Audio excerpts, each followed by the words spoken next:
And now please put your hands together to give a warm welcome and huge thanks to Boris Johnson, the Mayor of London.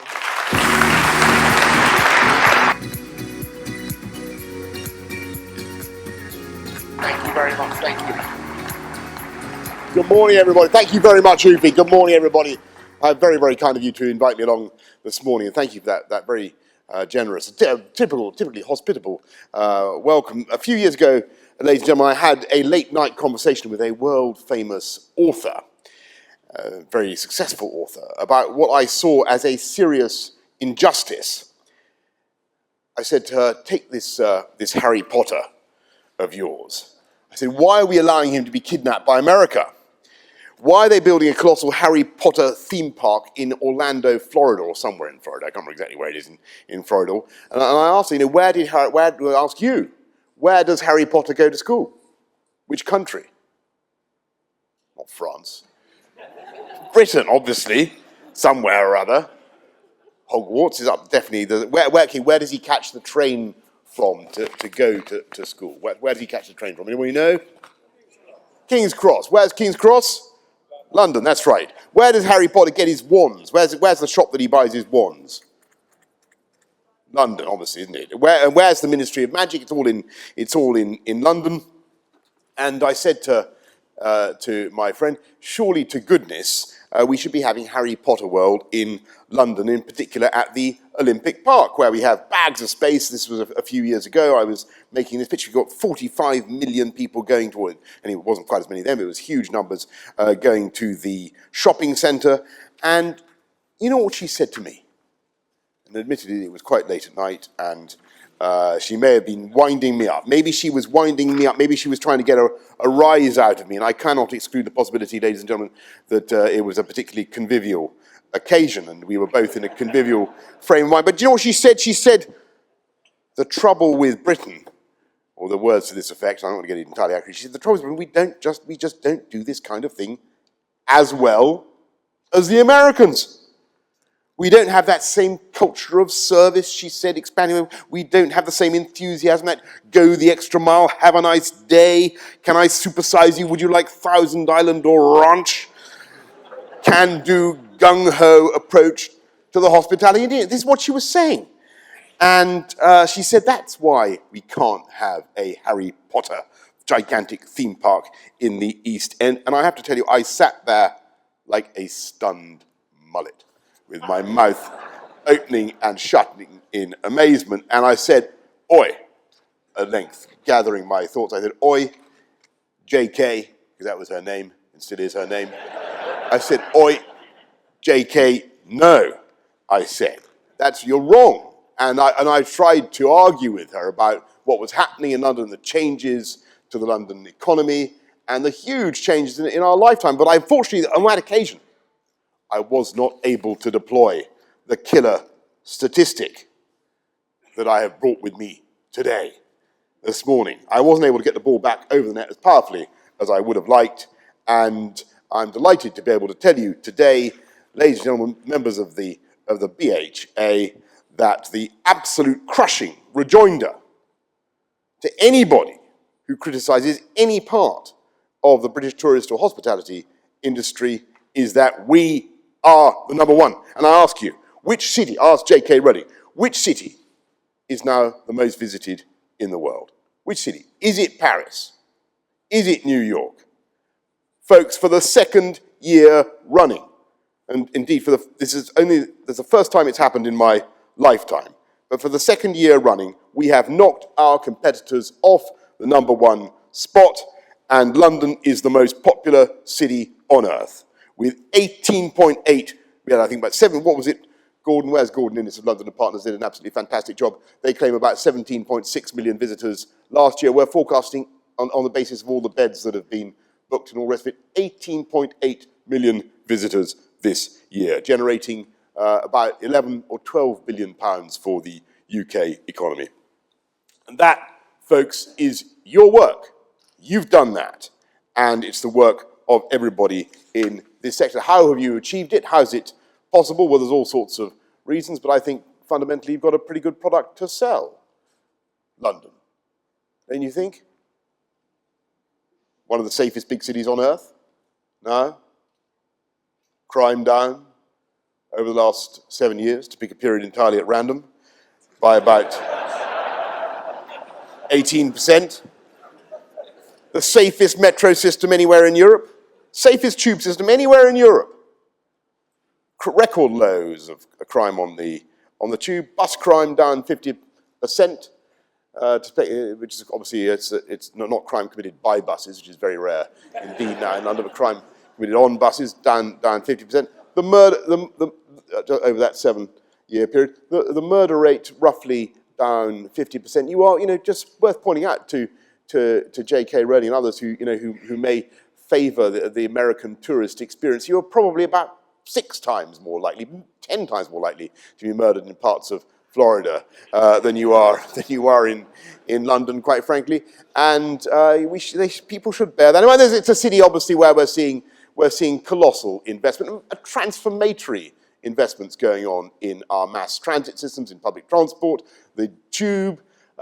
Delays down 40% over my first term, a further 30% just in the last 3 years. The Jubilee line now running about 4 miles an hour faster than it was when I was elected. We're about to begin work on the Northern Line extension, the first extension of the tube for 15 years. We've got Crossrail, the biggest engineering project anywhere in Europe, on time, on budget, about to expand the rail capacity of this city by 10%. And I hope everybody in this room will become fervent advocates and evangelists for Crossrail 2.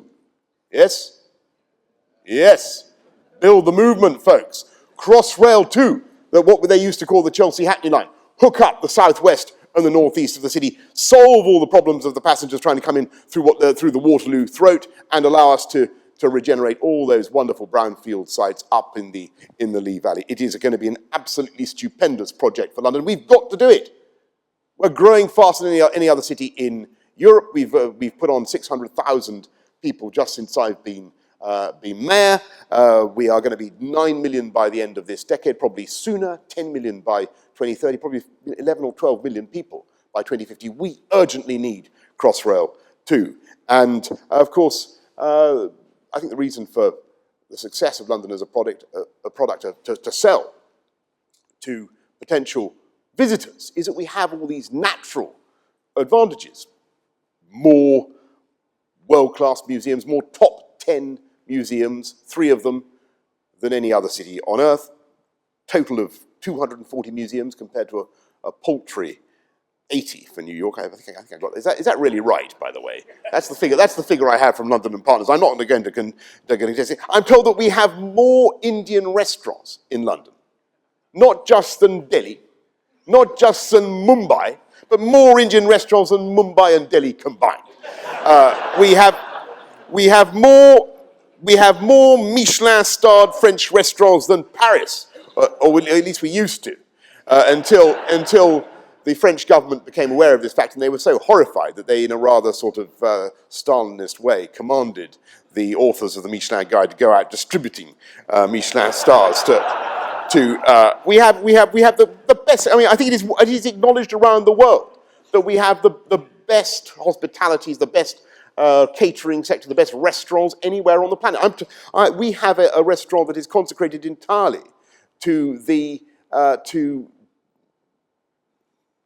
pests.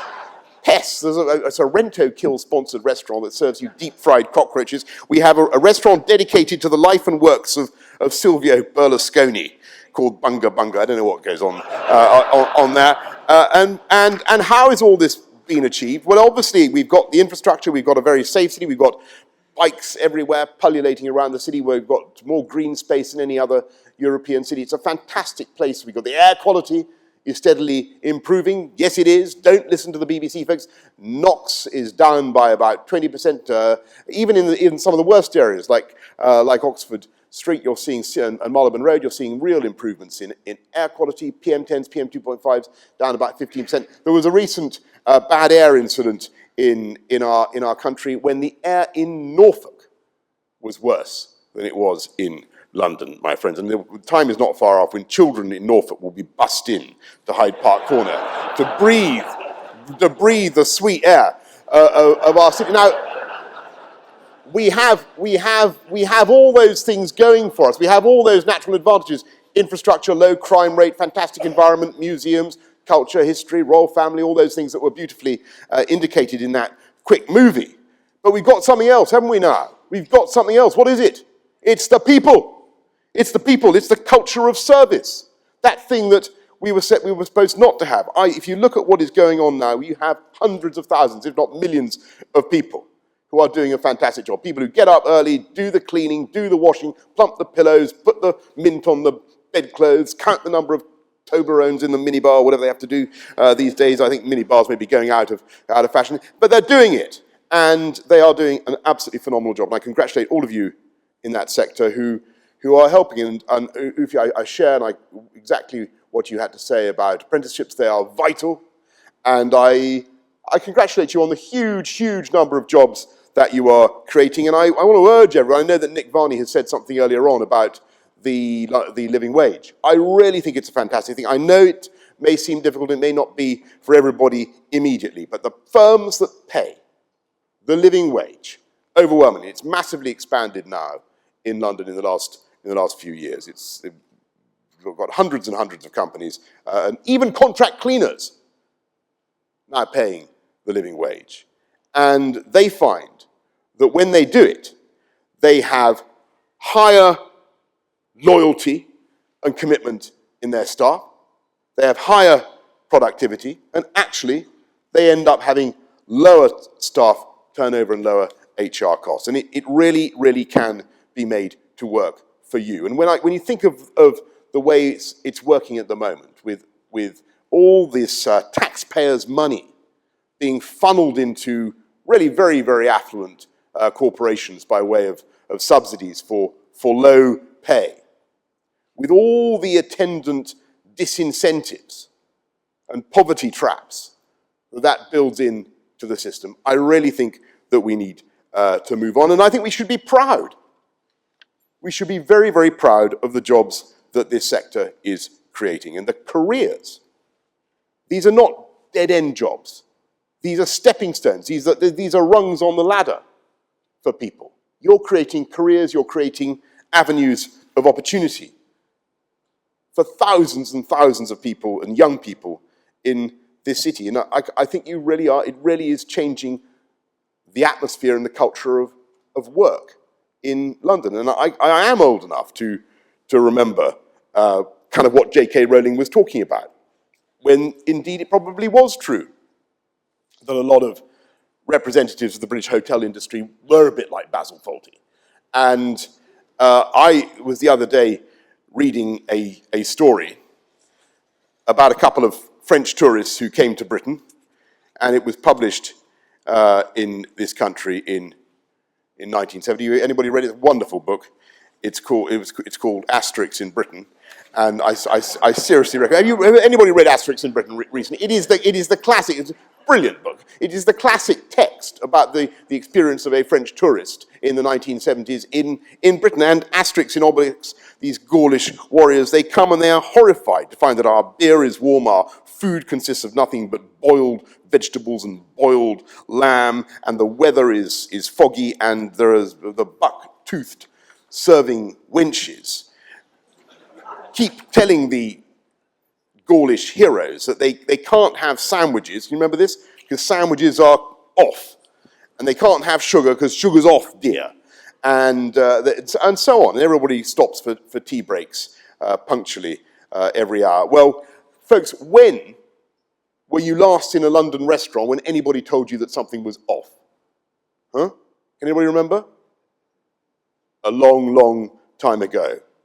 It may have been true in the 1970s. It is not true of London today, because we are the hospitality capital of the world. And my job as your mayor is to help you to lengthen the lead of this city and to keep making it the best place to go. Now, obviously, it means more investment, and we will this autumn be introducing the 24-hour tube, so that people can enjoy nightlife in London even more enthusiastically and hysterically and ferociously than they already do, provided, of course, that they don't drink on that tube, which is now banned, and one of the reasons crime has come down so far.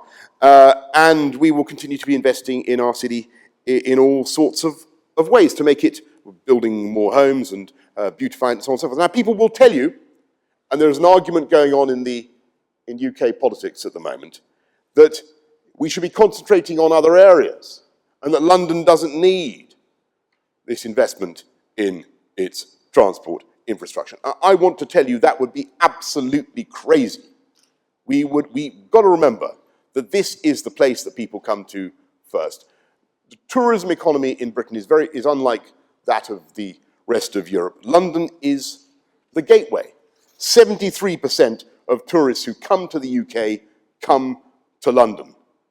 And usually they come to London first. London is the funnel. And that is in sharp contrast to France, where only, I think, about 13% go to Paris first, or Italy, where about 20% go to Rome. London is the gateway to the rest of the UK economy. And we are going to continue to refresh our offer in brilliant and inventive ways. And I'm delighted to say that we're going ahead with projects like the Garden Bridge. You may have been reading about the Garden Bridge. There was a feeble attack on it yesterday by the Gradgrinds of the Financial Times in their editorial column. It's going to be fantastic. It's going to be a gorgeous place of meditative moments and romantic assignations and possibly crafty cigarettes in bosky nooks and bowery corners, looking out over the most beautiful skyline in the world. We're going ahead with that. That'll be up in the next couple of years in the centre of town. And then to get back to the point I was trying to make to the great J.K. Rowling, we are going ahead with the construction on that Stratford site of an Olympicopolis. An Olympicopolis, everybody say it now, Olympicopolis. Olympicopolis, very good.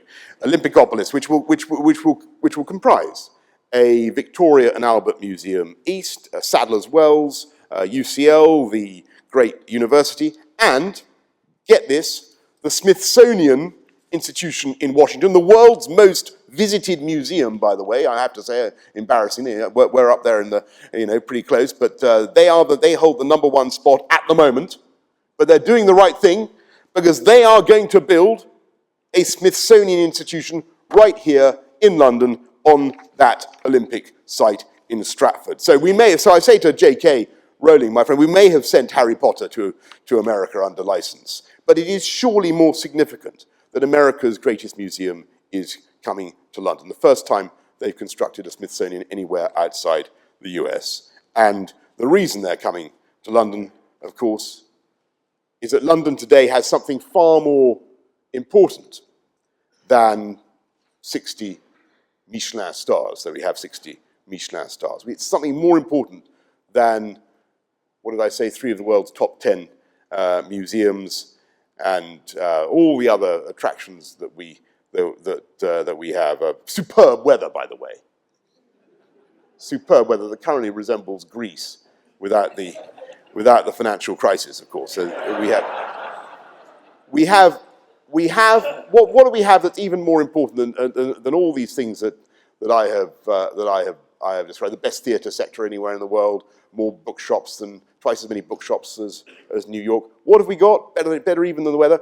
What have we got now is a reputation around the world as the best place to come to, the best place to see, and the best place to be. And that is thanks to the work of all you guys and the work of your staff. So thank you very much indeed for what you're doing, and carry on.